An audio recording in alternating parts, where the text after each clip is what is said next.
Ao nível dos resultados desportivos, o Futebol Clube do Porto ganhou uma das provas organizadas pela Federação Portuguesa de Futebol, que foi a Supertaça.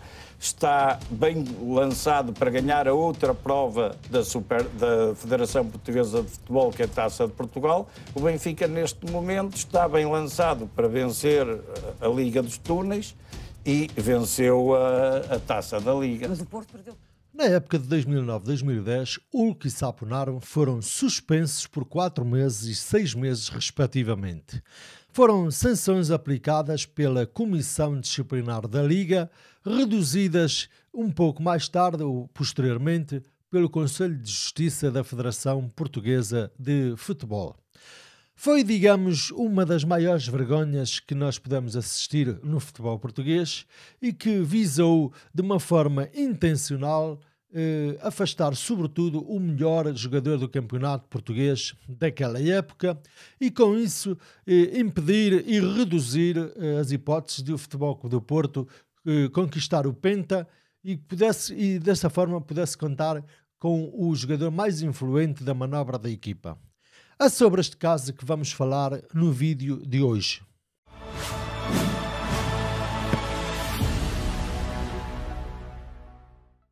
Antes de mais, quero pedir-te que te inscrevas no canal e cliques no sininho para receberes todas as notificações.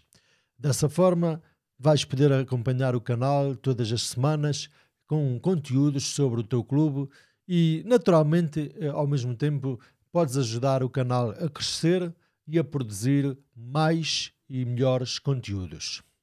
A época de 2009-2010 foi uma época marcada por acontecimentos no futebol português que desvirtuaram completamente a verdade desportiva e com isso fizeram com que o campeão nacional de 2009-2010 viesse a ser encontrado através de um jogo de bastidores de uma forma provocadora, baixa e rasteira, digamos assim. O Futebol Clube do Porto partia para essa época como o grande favorito na condição de tetracampeão nacional, depois de ter conquistado um campeonato com o treinador Coadriense e 3 com Jesualdo Ferreira. Ora, um clube que vencia com uma regularidade impressionante e absoluta e que, sobretudo, nos 2 anos anteriores, ou pelo menos nos 2 anteriores campeonatos, tinha deixado a concorrência a léguas, mesmo a léguas, era naturalmente o grande alvo a abater. Digo naturalmente porque o alvo a abater tem de ser só e só mesmo dentro das 4 linhas, mas desta vez não foi o caso. Vamos a factos. Foi necessário recorrer a jogos de bastidores, à vigarice e a todo um conjunto de ações reprováveis usadas sempre por aqueles que, não conseguindo vencer dentro do campo, tratam de o tentar fazer fora das 4 linhas. O Futebol Clube do Porto já estaria de sobreaviso para este tipo de situações, mas dado que a diferença de qualidade dos jogadores, do plantel e da equipa, uma equipa muito superior, era uma diferença gritante em relação a toda a concorrência, o clube acabou por, de certa forma, subestimar o inimigo e descuidou-se. Pelos vistos, não chegaram os alertas de pouco mais de um ano antes terem tentado, ou a concorrência, terem tentado atirar o Futebol Clube do Porto para fora da Champions League, procurando entrar na prova pela porta do cavalo, uma vez que, dentro das 4 linhas, a incompetência dos sujeitos do costume continuar a ser a mesma, ou seja, a habitual. Mas o facto é que a ameaça mantinha-se. O tetracampeão nacional não poderia voltar a ser novamente pentacampeão. De forma nenhuma, nem que fosse por decreto e porque isso não poderia acontecer. Havia uma jogada de bastidores incrível, com um naipe de jogadores de grandíssima qualidade, como eram os casos de Bruno Alves, Raul Meireles, Hulk, Falcão, Belushi e Cristiano Rodrigues. A concorrência tinha a plena consciência de que seria muito difícil contrariar a tendência de vitória e de conquistas de um clube que se destacava sobretudo no plano nacional e que era o único que prestigiava o país além fronteiras. Era o único que dava praticamente pontos.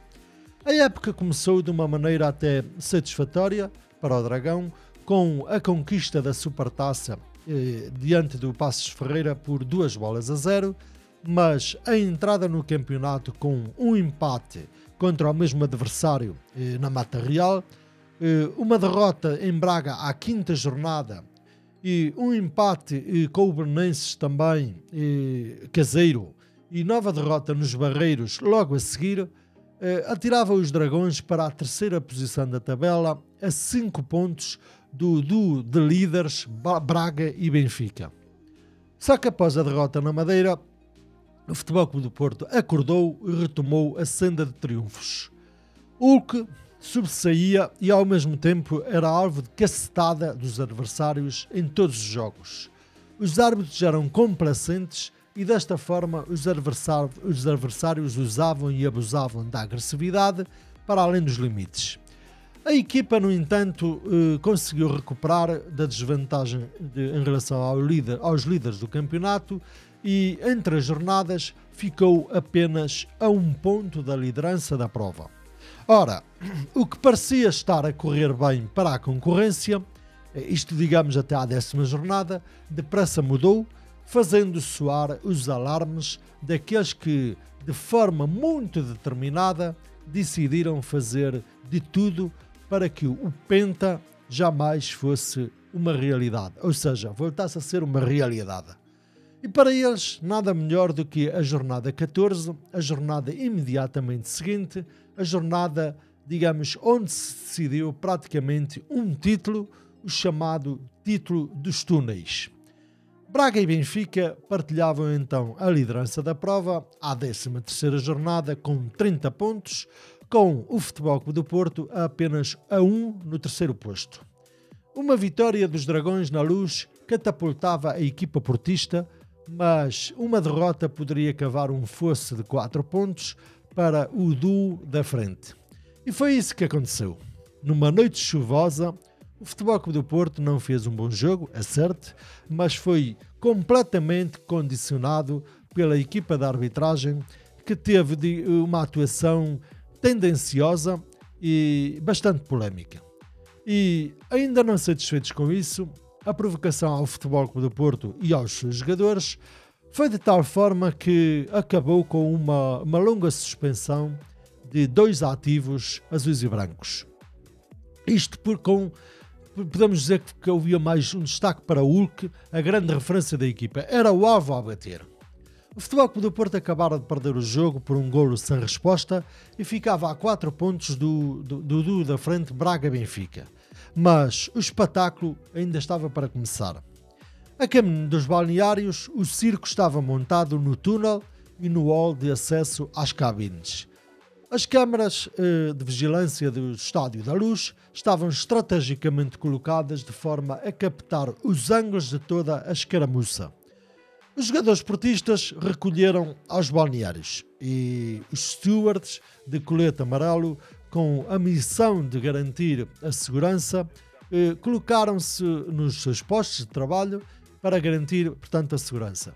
Mas, entretanto, aparece nas imagens outro suposto de segurança, apelidado de supervisor, com um colete laranja, de nome Sandro Correia. Os jogadores entravam para os balneários com toda a frustração, mas depois veio o pior.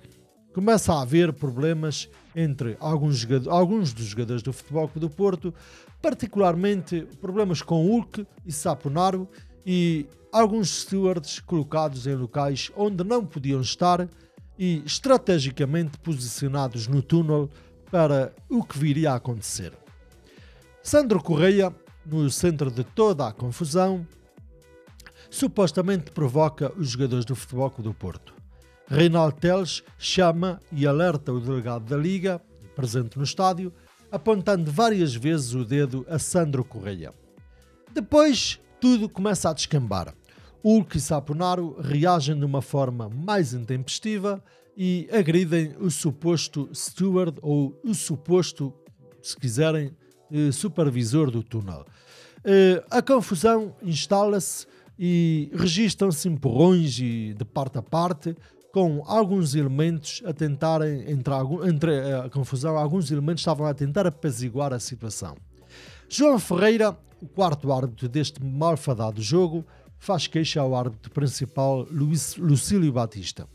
Os factos ficam registados e fazem parte dos relatórios do árbitro e dos delegados da Liga. Ora, a Comissão Disciplinar da Liga, presidida pelo então justiceiro Ricardo Costa, suspende preventivamente os dois jogadores portistas Hulk e Saponaro. Isto acontece 2 dias depois dos acontecimentos da Luz. A tentativa de também colar Elton, Fuchsil e Cristiano Rodrigues ao processo acaba por falhar, mas que houve intenção de colar, lá isso houve.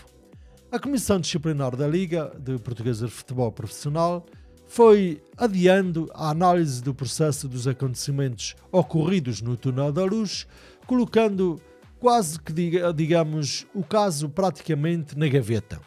O Futebol Clube do Porto reagiu e enviou um requerimento para o instrutor do processo disciplinar em curso contra o Hulk e Saponaro, no qual considera que a Liga de Clubes estava a ultrapassar todos os prazos, digamos, que estavam regulamentados. A Comissão Disciplinar, por sua vez, imagine-se, não considera prioritário o caso do Túnel da Luz. Veja-se ao ponto a que se chega. Os casos ocorreram a 20 de dezembro de 2009. Os jogadores foram suspensos preventivamente 2 dias depois, portanto no dia 22. A primeira testemunha ouvida para o efeito foi chamada a depor apenas no dia 11 de janeiro de 2010 e não foi nenhum dos jogadores em causa. A conclusão do processo de instrução deveria, segundo os regulamentos, terminar no dia 7 de janeiro de 2010, mas nessa data ainda nem sequer tinha começado. À Benfica foi apenas instaurado o processo disciplinar por má conduta dos assistentes do recinto desportivo, com uma multa pecuniária de 1.500 euros. Futebol Clube do Porto, Benfica e os dois jogadores receberam então no dia 21 de janeiro de 2010 a nota de culpa, a qual provava que Hulk e Saponaro tinham sido provocados e reagiram com agressões. Os jogadores tinham uma semana para se defenderem das acusações de que eram alvo e, após as defesas entregues e remetidas para o processo, o castigo para ambos foi conhecido no dia 19 de fevereiro, numa conferência de imprensa promovida pelo justiceiro Ricardo Costa. Que não somos nós que escolhemos os agentes prevaricadores.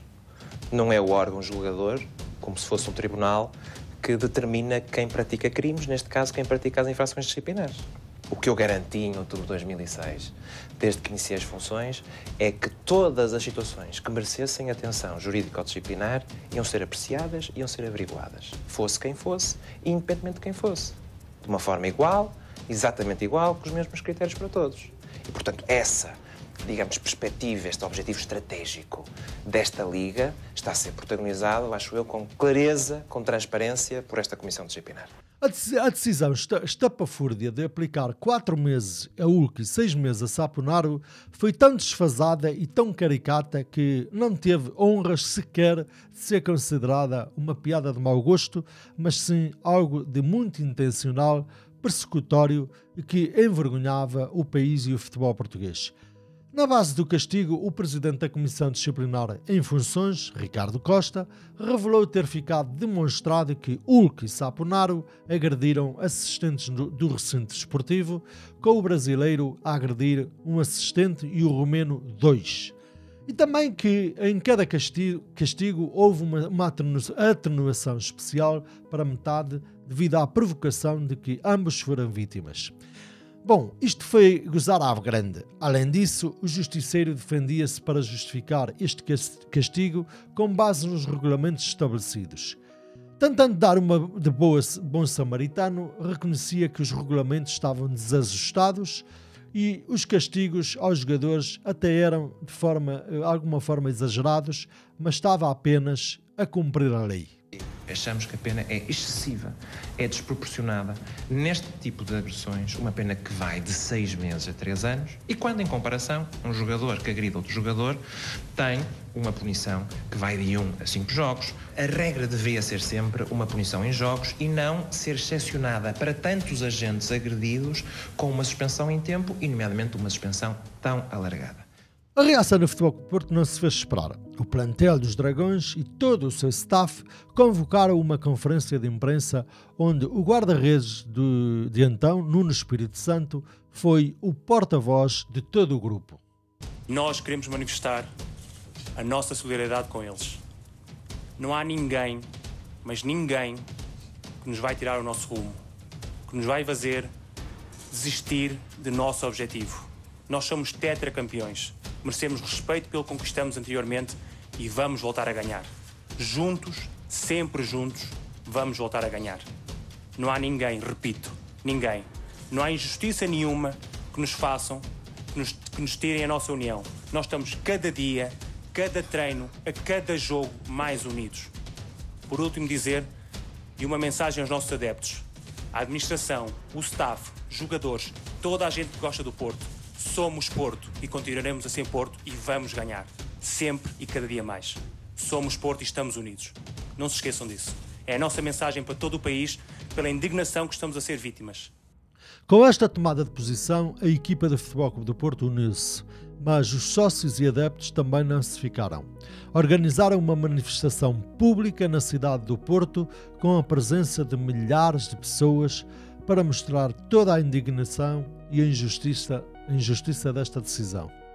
Os jogadores e o clube não desistiram e recorreram da decisão para o Conselho de Justiça da Federação Portuguesa de Futebol, onde pediram a nulidade do acórdão da Comissão Disciplinar da Liga. O processo arrastou-se por mais de um mês. Apesar do Futebol Clube do Porto alegar que os stewards não são intervenientes do jogo, remetia, na melhor das hipóteses, para o artigo 120 do Regulamento Disciplinar da Liga, que previa penas de 2 a 6 jogos de suspensão para agressões de jogadores a delegados ou outros intervenientes do jogo com direito de acesso ou permanência no recinto desportivo. O Conselho de Justiça acabou por dar provimento ao recurso. A 24 de março de 2010, o Conselho de Justiça da Federação Portuguesa de Futebol decidiu alterar os castigos impostos pela Liga a Hulk e Saponaro, reduzindo as penas para 3 e para 4 jogos, respectivamente, alegando que a exclusão dos assistentes do recinto desportivo da categoria de intervenientes no jogo esteve na base da sua decisão. Com este resultado, o então presidente da Liga, Hermínio Loureiro, teve que se demitir perante a contestação e perante a vergonha a que se assistia no futebol português. Por causa dos castigos a Hulk e Saponaro, o Porto pediu a demissão da Liga e Hermínio Loureiro fez a vontade ao clube azul e branco. Já expliquei, neste momento não vou prestar mais declarações, vamos aguardar a seu tempo, explicarei as razões que levaram a este meu pedido de renúncia. Compreendo o vosso trabalho, peço-vos também que respeitem a minha opção relativamente a essa matéria. Hulk, como já disse, viu os 4 meses passarem a 3 jogos, Saponaro passou de 6 meses para 4 jogos. Só que, entretanto, os meses já tinham passado.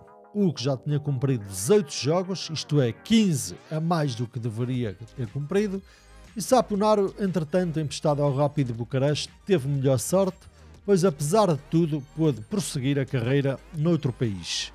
Jesualdo Ferreira reagia à redução dos castigos aos 2 jogadores no fim de um jogo em Vila do Conde, a contar para a Taça de Portugal, que contou com Hulk na bancada, acompanhado por Vítor Bahia e por Fernando Gomes.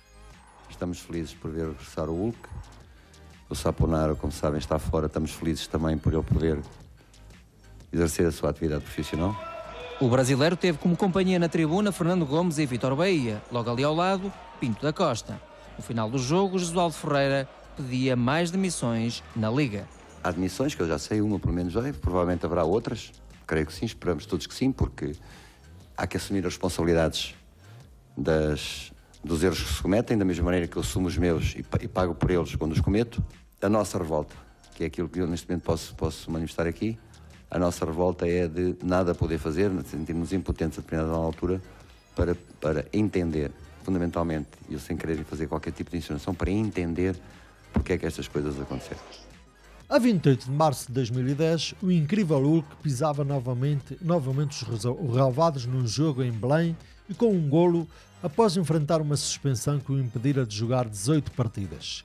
O prejuízo estava feito quando saiu a deliberação da Federação e Hulk tinha já parado mais de 3 meses sem poder ajudar a equipa.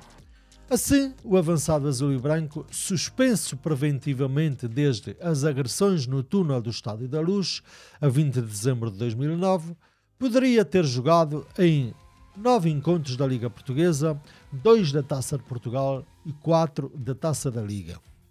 Durante o período de suspensão, o internacional canarinho apenas atuou nos 2 encontros frente ao Arsenal, a contar para os oitavos de final da Liga dos Campeões. Face à dimensão do castigo aplicado a um jogador tão importante como Hulk, é evidente que a Comissão Disciplinar da Liga influenciou e contribuiu de que maneira para decidir o campeão de 2009-2010. A equipa de Jorge Jesus, à época, até tinha boas individualidades e um bom coletivo.